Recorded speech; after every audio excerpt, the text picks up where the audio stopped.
le nord, si la boussole est devenue folle, c'est sur cette note que nous aurons la boucle de cette grande émission télé-réalité chez Tebans, une émission qui nous permet d'apprendre diverses réalités qui se passent ici en République démocratique du Congo, et surtout pour vous qui aimez ces pays, comme je l'ai toujours dit, que la richesse n'est pas que le diamant, n'est pas que le cuivre, n'est pas que l'or, mais aussi les personnes qui regorgent cette grande nation. Pour ceux qui connaissent l'histoire, vous le saviez très bien que le Japon n'a pas été construit pour des minéraux, mais plutôt parce que ce sont des personnes qui ont cette matière grise et cette matière qui permettent enfin de propulser le pays de l'avant. Alors bonjour à vous, c'est bonsoir, cela dépend de l'heure que vous suivez cette émission. Je dis merci déjà à cette grande équipe technique qui est chapeautée aujourd'hui par celui qu'on appelle Dimitri Bongania, l'homme visiblement invisible, capable de manipuler 30 boutons à la seconde près, parce que lui nous a toujours permis d'être en face de vous. Aujourd'hui, dans le cadre de cette émission qui est une télé-réalité, et quand on parle déjà de cette réalité, vous allez vivre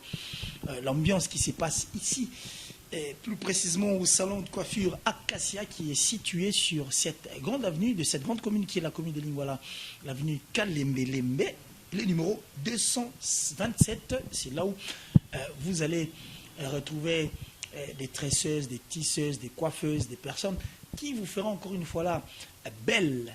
Mais si vous voulez apprendre davantage, cela sera tout au long de cette émission. Mais pour l'instant, je dois vite passer au vif de cette grande émission. Le vif, c'est que je ne suis pas seul aujourd'hui, je suis avec celle-là qu'on appelle la reine, parce qu'elle, c'est une reine. Ensemble avec elle, nous allons parler sur divers sujets. Nous irons des coq à l'âne, on va parler sur la réalité qui se passe ici à Kinshasa, en République démocratique du Congo, plus précisément à Kinshasa, pour que vous, Oboza Libanda, pour apprendre davantage dans le mais je dirais tout simplement bonjour d'abord à cette bellissime créature, parce qu'elle est avec moi et avec elle nous allons parler en long et à large par rapport à cette émission et à notre sujet. Bonjour. Bonjour mon frère. Ça me bouge. Oui, ça va. Ça va bien, tu es sûr? Ah oui, bon, je dirais bien parce que bon, yo mo ibika quand même na rythme mboka, makamka ni lila na mboka bon. Toza na choité, toza na choité, toza pe ko boni mboka ngweza ya biso, to botama ba congolais, toza ondima, toza la ko s'assumer pour toza na choité, toza na kacha mboka. Toza déjà. Ah oui. Alors, le roi est tous aïe dans mon casse par rapport à moi, je crois que j'étais parti plus loin. Mais moi je pense que proposition mon peut peut-être peut permettre de découvrir la biso si que bon va qu'est-ce qu'on a mis à leur disposition. Bon, lelo torolobela plus car nengo lobi wana ba fait sociaux oyo esi pasaka na mboka na biso parce que ba nona biso bazami ni na étranger bazala vraiment na ba sur ya ba faute les ala kaka ba planara sur l'ordinaire oui ça bango pena ba véridique ya makambo pendele kana na kati mboka penza bazala mingi mais lelo bazu occasion mo ya bien na ba biso ba oyo toza mieux placé pour na bango meka kotalisa bango nini se passera pena na mboka de justesse ba yé ba penza makambo se passera na mboka oyo bezali peut-être déplorable ou peut-être ba ko accepter ngo facilement mais ba bango kaka à partir na biso nde ba rozala mieux informé. Alors généralement bandeko so ba libanda na bandeko ba tala biso so ezamba mo mboka bon ba kanti on faut atonement. Je pense que pour parler bien mo mboka so un bon journaliste, c'est celui qui parle de la politique. Yosa d'accord na bango. Oh là là, pas du tout. Ezara makamba politique. Ta politique ezara na bakolo na ote bato bazo kumbela biso na bandenge na bango wana bazo kantanet bazo salango malamu me eza bato msusu na bakama oneti babiso ba oyo kolela kolobela donc rien ne marche mais biso to poni na biso to lobela makambu oyo édifier quand même bato. Oui, remonter quand même moral ya batou tant bazo mona biso bazo kabiso koloba et ça a quelque chose na kati mité manabango. Alors moi en fait je dirais que to côté mon vif na cadre là toujours qui non gandé tout ça kana tindi toujours sola plutôt que ça kana pas comme tel toujours sola et récemment on a eu dans un taxi, je suis dans un taxi, je vais au magasin juste dans lundi na radio information d'un Congolais en train de nous informer au nom d'Arsène Kamango que mois passé à Betty Masiki na Koufaki mais moi on a Betty Masiki na Koufaki biso mo pe na Kinshasa to yeba ki ngote mais ce qui est déplorable ou étonnant c'est de voir que un pays comme le Togo, hein, va organiser un festival moro approprié, digne de son nom, où ils ont destiné à mémoire à Betty Masekine. En tout cas, ils ont festival moko, il y a mon nene makas koleka. Or, Betty Masekine, dès son vivant, à sa fierté à la République du Congo, Betty Masekine, muta fulaka ma colonie, muta liboso na salle ya Zénith, na podium nango.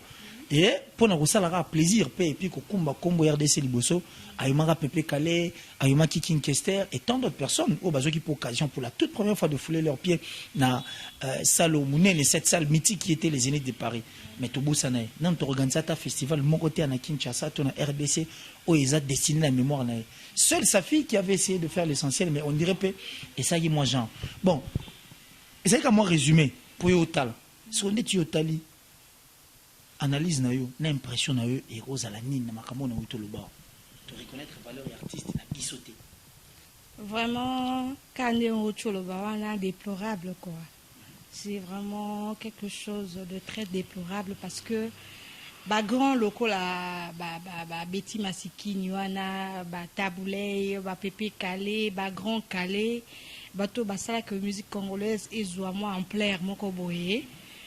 Surtout dans l'étranger, ben, les loyaux, baza à la merci des cimetières, bah toi qui parabangote, bah s'en foutra na bango, baza même pas na posa ya se souvenir na makambo yo, bah on basala ya malamu pour na lokumu ya mboka, en tout cas ils ont mawa mingi, comme na mboka loko la Togo na RDC vraiment il y a même pas, voilà, mais sikoyo, bah on va penser, bah changer na mutulo la artiste na biso ba congolais ba ke opesa ye honneur ya modèle ending en tout cas za mingi et là va boyer il faut interpeller ba kondi ya mboka na biso ba autorité il faut que ça fasse quelque chose dans leur chef et ça la que non bango penza ba sosola ba comprendre que non de plus en plus ba makamabozo sala ma étranger et ça pour na royo que ça biso soni ceux qui ba étranger ba za osala bido kande mwana et ça plus pour na interpeller conscience na biso.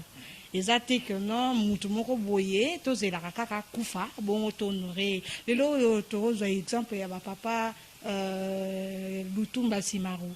Na mona ka 4 fois. Ça kufa de 4 fois. Bambala mingi na mona kaka ba ko honoré kaka ceux qui ont journée anniversaire, mais de son vivant boye rien ne se passe de spécial en tout cas ils ont mawa mingi.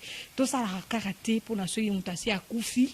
Nesikoyo to mona rakena as importante mais ceux qui pensa na mitu na biso moko pe consciencieusement toujours ba keno muto ya sani mingi pona mboka moi couronne moko boye moi loko moko ya malunga ko se passer autour de lui en tout cas et rozala penza malamu makasi nga na yo ki pasi ko yo ka ko loba ndingwana mais nazo loba ba kondina biso ya mboka ba autorité ba zui occasion Rolanda biso le quoi to loba boye en tout cas et interpeller pe conscience là. Il faut aussi adresser à pour quand la présente moi si tout cela moi mingi je te salue de là où elle est c'est depuis la Suède tout cela vraiment moi mingi alors une fois il s'engage moi c'est maman mais en Afrique il y a on est sûr mais il y a des humains non mais nous on nous a toujours dit que lion et antilope nous va à non on dirait que Zambeza côté pourtant l'information biso pe piscine les arabes on la plage na biso na boma. Bon, moi, il même l'intelligence de ce pays-là. Ça dit, toi, moi, échangeur à limiter. Bilo est très bien construite. En tout cas, la condition est bien. Pourquoi? Parce que nous vendons mal cette image, l'image de la rue voiture du Congo, Libanda. Mais qu'est-ce qu'eux font aussi à leur tour pour que Maramloua Oyo et Salé Maraté? C'est vrai qu'il y a la tête. C'est vrai qu'il y a la tête, mais toujours qu'il n'y a pas des troupes mauvaises, il y a plutôt des chefs qui sont très mauvais. Là, nous sommes d'accord. Mais tout le monde nous a dit qu'est-ce qu'ils font aussi na tourne pour que Bilo le roi et ça les maraté. Ils sont le premier aussi, il y a diffusé l'information, au public l'information, le roi Liwa, il y a papa le Tumba, a couffé déjà 5 fois. J'ai une photo avec moi, Dimitri, je ne sais pas s'il se souvient encore de cette photo avec papa le Tumba, la fleuve Congo Hotel. Mais tu prends une photo avec moi, mais je vais te poursuivre judiciairement. C'est pour dire que moi, tout ça, comme il rappelle, ça fait très mal. À part Papa Lutumba. Maman Biliabel, il peut déjà 2 fois. Papa et Makout avant Koufa, Bomaka déjà, Bomier déjà, mais après, boye au salé Makoufi, nous l'avions perdu. Si à force de perdre les artistes, à force de chercher à ce que Bandekwana Bazali sous-souté, nous n'assurons pas ce que nous appelons la relève. Une relève au ESA très importante parce que les lots qui tombent comme la musique et comme ils ont pourquoi pour Bandeko Bazaki ba pilier to lingara bangote to landi bango nzelo bazo kendate to créer nzela na biso ya sika relève ezate et musique comme kenda la mois de déclin na ba texte na ba ndenge na ngonyonso. Alors hormis ko kensa musique mpandi to banda osala ka makambute pour batu musu basali, pourquoi cette volonté ne peut pas aussi venir de nous-mêmes biso mo to mo mege to place ezo simbate to selango boye et ça pas important. Parce que ceux qui te l'ont dit, image, te l'ont dit, les seuls qui à Togo, bande comme ça, ceux qui papa m'ont honoré ma casse ça parce que Togo honora qui est collègue. Et pardon, Côte d'Ivoire honora qui est collègue. Donc tu nous dis que ce Côte d'Ivoire a ça qui m'a rambo biso to kanisate, n'est pas to ngato saboter et bien papa. C'est pas sur place on a aux en appel à moi. Bon, ngai navi nangai nakoloba boye. Bango pe bakoko za la toujours quand na image wana te ya kokumisaka bamboka mususu. En tout cas, bango bazo vivre en étranger, baza en plus ba facilité ya maman makambo ebele et cause à la peut-être na Kinshasa ou na Congo particulièrement les apenza na ba facilité wana te. Bango bakoko ça la paie mieux. Ezaka raté bazela kaka kubiso ba congolais koto yoyo o to vandaka awa na mboka ndeto bando sala kaka loko po ezala meilleur mais eza eloko ya biso nyonso tout oza ba congolais ezala o azana étranger o ezala o azana kati ya capitale azaka congolais donc ce que eza eloko esengeli esalama pona bolamu pona lokumu ya mboka biso nyonso tout la main dans la main. Avec commun accord, avec une attitude mutuelle, to sangani, to salpe quelque chose, yamala mopona le kum yamboka. Côte d'Ivoire, ils ont représenté Nini na Congo na biso. Papa Wemba, ils ont circonstanciellement, d'engazaki qui a kenda qui kuna a beti concert et ça dit que a perdre vie na ye. Non mais na cadre, makambo tout le bas, il faut te évacuer. On dirait que ça y plus de valeur. Non, bon, pas bon, qui nous invité, pas Koufikouna, nous invité pour. Mais ce qui plus de valeur. Nous peut tous se laper. Est-ce que éviter une bonne facilité, puis possibilité, il y a beaucoup de artistes qui sont ah ouais. Pas de problème. Pas de problème. Ngai pour Nangai, ce qui plus de valeur, pourquoi bah une humain qui est kunate? Non, bah une humain qui est kunate a plus de valeur parce que bah Monique non, aza ya bangote ata ba salignon surtout mais suka ba kozongi ça est na ba propriété na ye. Pour honorer artiste na biso normalement tout nécessairement il faut qu'à akufa to il faut qu'à je sais moi donc akufa na kasi yango za parmi ba points où tu évoqué awati na lobby et interpellé chef ya ba gouverneur na biso ya Congo. Et biso moko pe en tant que ba congolais to zelaka kaka te biso moko to zelaka kaka te basa il a quelque chose et ça vraiment mal coté et puis son arabien ti pourquoi zaka ba congolais bazaka humilié bazalaka comment je veux dire vraiment valoriser partout et c'est comme mais au Kenya na mboka mususu ozuki mutapesi nationalité na yazo se présenter je suis de telle nationalité moni bazaka ko honorer ba pesi moi point moroboy mais quand tu te présentes en tant que congolaise bon moni mutu moroboy azo zoyo na bandenge moroboy pour na nini biso moko voilà c'est des images que nous envoyons là-bas na net bande ko biso ba refouler bango bozu image ça musu ya Brazzaville mo ya kala baso violer ou bitela ba congolaise ba kesa la kinduma surtout basi na biso na brasa ba comment on a passé eza passé eza biloko oyoyo il faut interpeller conscience na biso moko consciencieusement tozwa relève wana Tommy Boya na babiloko oya Sony ou eza ko diminuer personnalité na biso considération comme tel ya congolaise ezate à l'étranger to bannir non makamon tout ça l'effort il y a que nous to se pointer puis quelque part bon se présenter en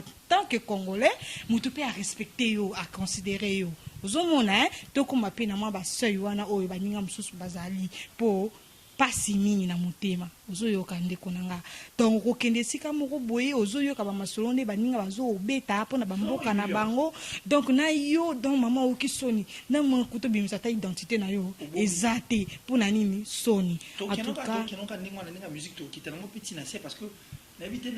mais tozolobela awawa eza émission socio-culturelle tokolobela makambo mwa ebele bandeko na biso en tout cas bakosouffle mpenza bayoka batia pena matoi balanda émission mwa mingi bayoka vérité ou peut-être batikala nanu koyoka te bamakambo ebombama bakoya kodécouvrir yango kaka à travers émission oyo mpo ezosala biso pasi tokovanda boye ti wapi tokobanda oyokaka basoni ti wapi entre temps biso nyonso tu tozobenga bahumain oyo aleki mutu na nzoto mosusu oyo nzambe akelela bato eza te biso nto tokelamaka na nzoto babenga biso bahumain eloko edifférencia biso kaka bapo bon siko peut-être na balangi oyo tolobaka me nga mpe alokwa nde naza bo soki oyo olukanga mpe na chiluba na koloba oluki nga mwa kikongo na koloba na nga swahili mpe nalobaka na nga mwa français mwa anglais na nga mpe ya kidébrouillard nabetaka na nga yango me sikoyo sens comme tel eza te valeur eza te mpona nini kaka oza congolais te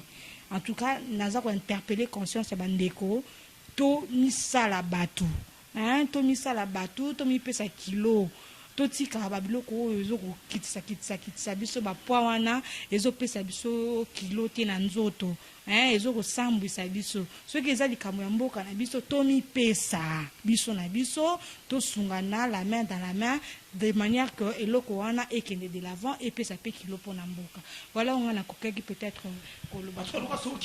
Dimitria tosona na biso tokanisa peut-être que tonga tozana micro cravate na biso et malheureusement notre micro cravate est allé en tournage aussi mais nous continuons toujours donc toujours continuer kosola ngalinge to sabo mon côté to bayi mon artiste congolais hein côté to sukaki yo chuté wana opesa non makanisi no par rapport ya likambo pose à la souma là moi conseil bon conseil écoute pas comme tel mais moi makanisi moi piste de solution comme ça tout côté likambo na loba parce que OP ils ont battre plein à Kinshasa tout ton amitié bon pour la likambo artiste congolais la responsabilité est à partager des konanga to loba pe to zora raté mon kilika mabe la responsabilité est à partager kolobo tangela ngo ya solo otangela koloba papa to tangela ba classe pour la nini esunga biso tozala pe utile na société tokendeka kotanga baklasse te mpo tozala wana ka bourre tofandi elo moko akosala eza te tozotanga baklasse mpo lobilobi tozala mpe important mpo na société nangi naloba ke eza bacharge moko eza partage baresponsabilité eza partage na kan na bango moko bamusicien na biso oyo bamipesaka kilo te na nzoto balingi kosala baincompréhension entre bango bapolémique moko inutile oyo erapportaka nango te lelo koyoka kuna na kingani bawelelaki mwasi bakene matolo moko esika moko boye bapesaki siko mbongo bayokani te siko basalaki mwa eloko na bango mbongo ekomi kokota bapanzani kaka boye donc makambo moko kaka vraiment eza pena elengi te kitoko te ezopesa mabe bamisungana mpe na bango bamipesa poids biloko mosusu ya mike na lelo tala moto oka Johnny Hallyday lelo akufi tala Johnny Hallyday lelo ndenge akufi tala honneur sikoyo biso pena bamusicien na biso bakokóma na baniveau ya modele ya bongo nkolo nini eza kaka ye kingani kutina kingani basalaki boye bapanzani mpo na mbongo moko boye bakendaki kosenga bakendaki soki nini na ata basali bareunion ya bango bareunion oyo basalaka wana o basali soki Maisha Park basali soki eloko nini nayeba na bakombo yango babilola bango te parce que ekoma koswanga na mutu bon bakosala bareunion yango lobi na lobi epanzani kaka bongo mutu na mutu atalisi elongi mopanzi ata bakutani na nzela moye bapesa na mbote eza te meme bamusicien na bango bakoma kobundana na banzela oyo yaza ya groupe tel babundi soki na nini mpo na nini bapatron na bango bayokanaka te vous voyez vraiment babiloko ya ndenge wana eza mpenza kitoko te ezopesa mpenza soni lokumu te papa biso tozobunda mpo na lokumu omoni lokumu oyoyo balokotaka yango na nzela te bio moko soki omipesi nzoto nopwa te omipesi kilo te na nzoto moto akoya kopesa yango nzoto kilo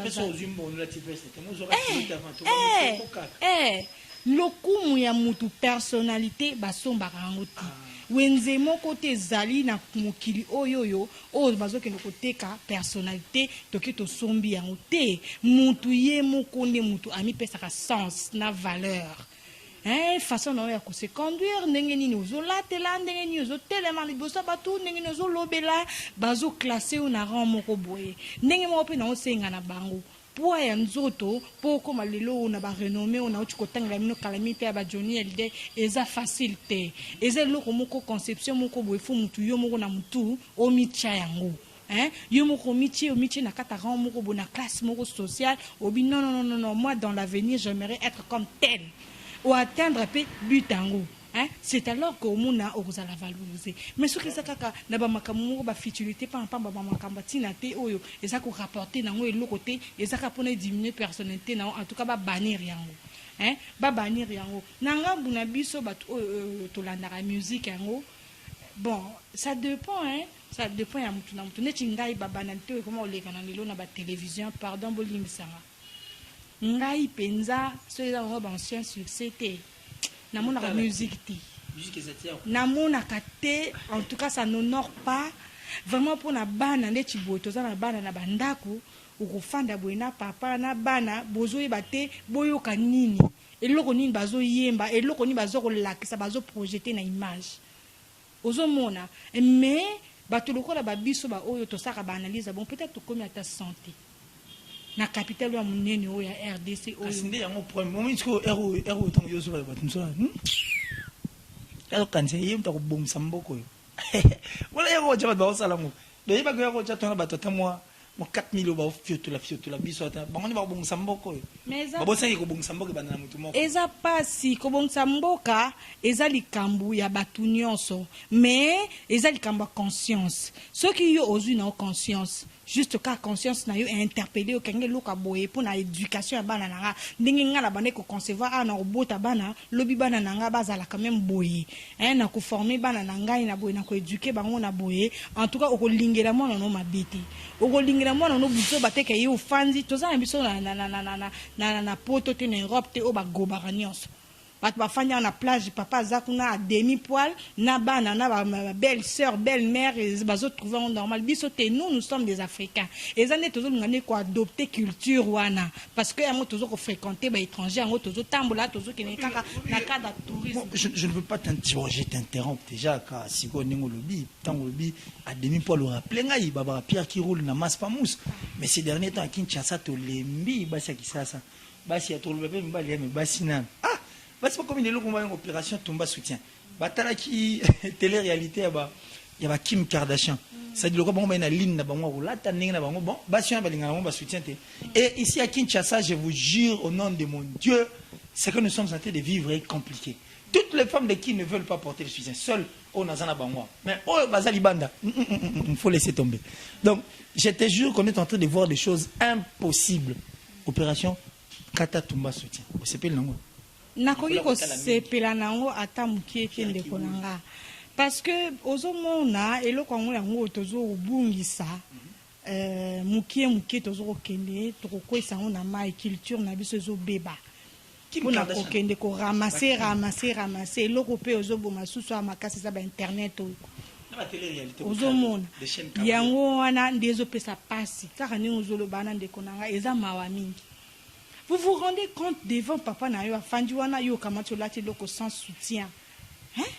Olati ndengwana oza ko leka papa na yo azokomona. Vraiment ozochani na kata chef ya tata na otanga azokomona loka ndengwana. Eza malamu te. Biloko mususu bato baza ko accepter ngo facilement mais bon na ebité eza na catégorie ya bato na bato neti nga na omitia kuna te pardon. Nazo mitia kuna te po nazo komona en tout cas eza ko sunga te. Eza pena ko sunga te pour na mawa na bana oya mikie ba ko ya lobi awa donc mère na biso eza penza ya ko beba très très foutu. Il y a lieu, il y a possibilité car on est au sala ba émission na biso boye ya ko récupérer yango. Et loko moko etika la irrécupérable na monde ezate. Mutu oya za rabi ezali nzambe. Rabbi nde aza nzambe ye achangeaka te atikala éternel mais pona ba faits sociaux o to monaka o ba makambo lekela biso ka communément nde to vivaka nion surtout eza appelé na changement mukie toko rattraper bana na biso toko rattraper bao bazana ba mentalité on a mabe bazo mema batu na perdition toko sala tout to rattraper bango toko ko ba côté ya toko sala ba multiple émission pour na ko interpeller ba conscience ya bato yo bazo ko linga ko bebisela biso merci po biso tozana biso contre yango tolingi na biso yango te tolingi tozonga ndenge tomesana ka ko vivre ne ba parents na biso ba bokola ka biso na bandako yango wana biso tolingi voilà yango wana omoni ndeko na nga nazoloba que biso tozo déplorer ba comportement ya modèle ndenge mana en tout cas ezosungela biso bana te bamabota ebele lelo oyo baparents bakomi na impossibilité ya koencadrer bana mpona babiloka modèle ndenge mana tant déjà yeso lati eloko ndenge mana mama aza koloba donc oza kosan foutre na yo oza kuta ata na posa kuta koyoka maman te oza na posa koyoka papa te eza passe. En tout cas, vraiment, biso to kolembate, po biso to zaba éducatrice ya masse, to kolembate, to kosala effort, babilo ko na surtout et kozala lango bani avec le temps. Kozala bani avec le temps po to kolembate biso to bi to kolembate bango ni ba olemba. Parce que so bazo ko bakanga ningo na biso pe to multiplier ba émission na biso information zo za la propulser. Donc, bango la que non aux ambo cannabis en tout cas to lâcher la biso à faire. Alors, merci beaucoup. J'espère que Tobi Tokomi na souka ya émission Oyo. Mais peut-être la suite, comprenez hein, que nous sommes dans ces bons et grands salons à Kassia Teli, hein, situé sur l'avenue Kalembele, numéro 227.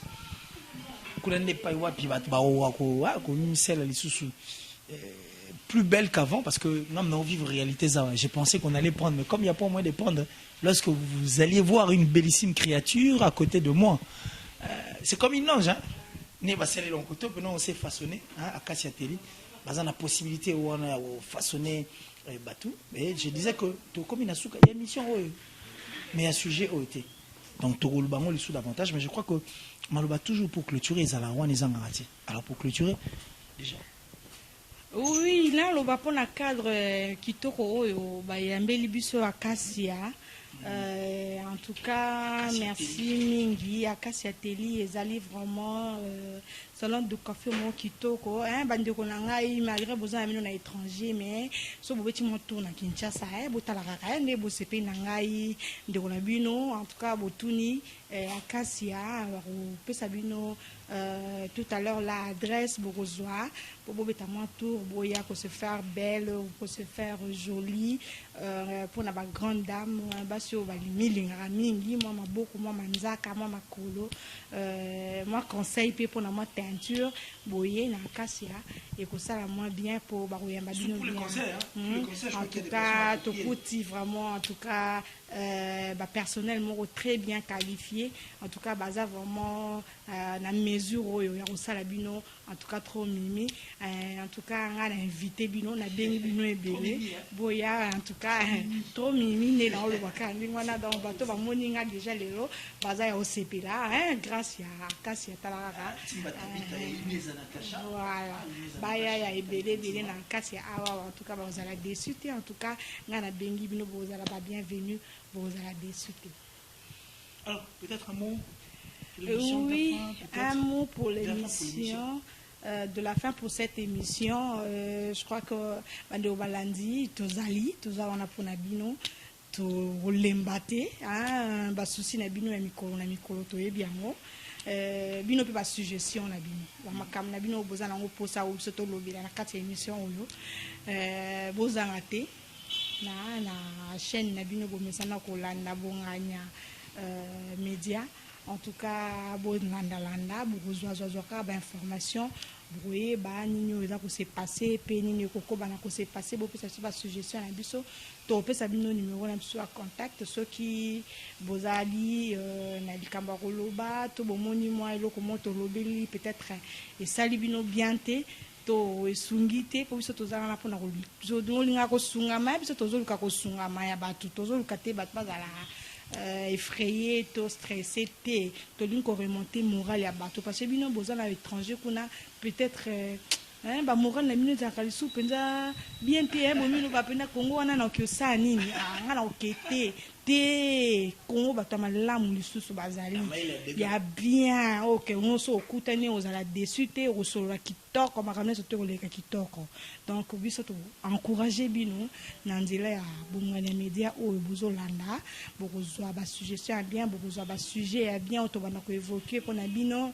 to bana ko lobela nde to soloba ba émission na biso ezali socio-culturelle ça veut dire to lobela makambo nyonso bino bozala ngo posa et comme kaka na devoir na bino nde boyebisaka biso maman omoni pona likambo tel to limite zwa précision pona likambo tel omoni pona likambo tel to limite zwa précision pona likambo tel biso sikoyo nous na devoir na biso po to za obligé ya ko satisfaire bino to kende ko fouiller information to ko pesa bino po et bino pe à l'aise pendant traitant bo continuer ko la chaîne na bino bo lembate to za wana pona bino en tout cas ngala pesi bino ba bisous belé pe na bino.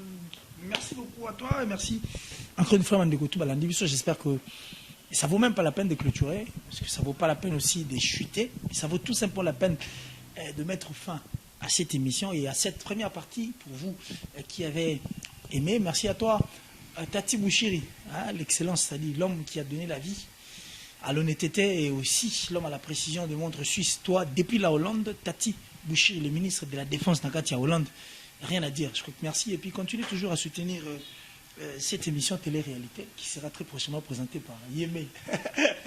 Et puis à moi, par rapport à mes émissions aussi, mais du moins à Kinshasa, en République du Congo, il y a des Congolais très intelligents au bazar et puis il y a encore des personnes qui font mieux. On dit encore une fois merci à ces grands salons de coiffure à Kassia Teli, hein, c'est sur l'avenue Kalembelembe 222 entre la direction Koutou et Mouchi 227. Kalembelembe 227.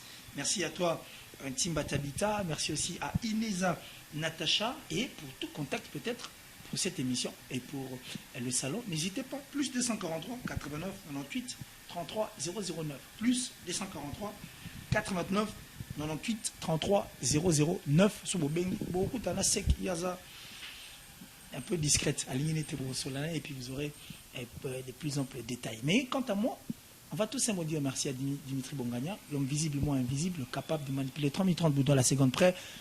Merci aussi à celui qu'on appelle le papa Apo Bongania, hein, depuis le Canada. Salut à vous. Abonnez-vous massivement, abonnez-vous. Bon, bah, tout va tout droit. Il n'y a qu'un seul endroit. Est-ce qu'il y a tout droit? Ils ont la Bongania Média. Abonnez-vous massivement pour Andeska Borozo Makambo Kitoko. Et bien, on va nous permettre de vivre les sous bonheur. Merci à toi, Hervé Loumassa depuis les États-Unis. Merci à toi, Joël Ngango depuis les États-Unis. Merci à toi aussi, mon ami personnel, hein, Joël Ngango Kandé Nalobi. Et puis, Nani Sous Dimitri Batomo, ami qui bon. Soit, je crois que ça va bien. Le Congo, c'est notre pays, comme on a dit au début de cette émission, que la République démocratique du Congo n'a pas que les diamants, le cuivre comme étant richesse, mais Batoupé. C'est pourquoi Bissoto vient à Batoupé, matière grise, et on permettre le Congo et qu'il y ait mais les tout derniers Congolais vont retirer dans le Congo. Sorobimi, s'il te plaît. Comment m'indater parce que le Congo a besoin de vivre encore. D'ici là, portez-vous bien et on se retrouve très prochainement dans le cadre de cette émission Télé-réalité chez Tebans. Bye.